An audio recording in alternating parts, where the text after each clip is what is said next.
Si Kristo ay magpapakita sa ikalawang pagkakataon upang magligtas. Kailan magaganap ang ikalawang pagdating ni Kristo?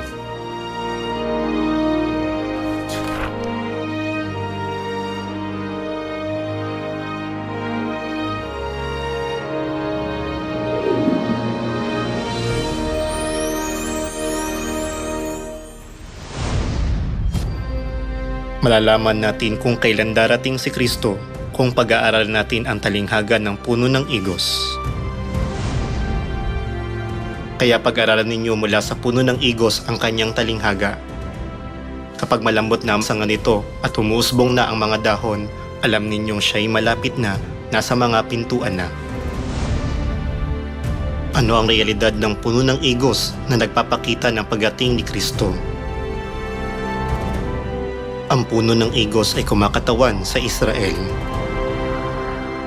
Kaya kung pag-aaralan natin ang kasaysayan ng Israel, malalaman natin ang panahon ng pagdating ni Kristo. Noong AD 70, winasak ng imperyo ng Roma ang Israel. At nagpagala-gala sila sa buong mundo sa loob ng 1,900 taon bilang bayang walang estado. Walang nakalam na magkakaroon ng kasarinlan ang Israel. Gayunman, natupad ang propesiya ng walang kahit kaunting pagkakamali.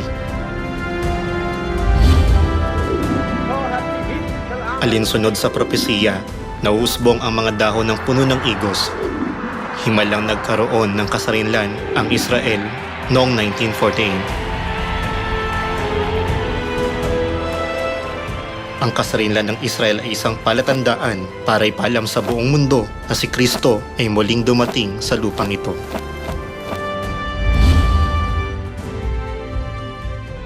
Kaya pag-aralan ninyo mula sa puno ng igos ang kanyang talinghaga. Kapag malambot na ang sanga nito at umuusbong na ang mga dahon, alam ninyong malapit na ang tag-araw. Gayon din naman kayo, kapag nakita ninyo ang lahat ng mga bagay na ito, alam ninyong siya'y malapit na, nasa mga pintuan na.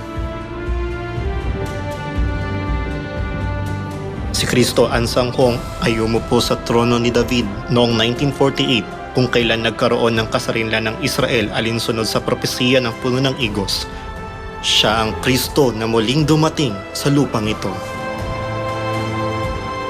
Pakiusap, tanggapin si Kristo Ansanghong at tanggapin ang kaligtasan.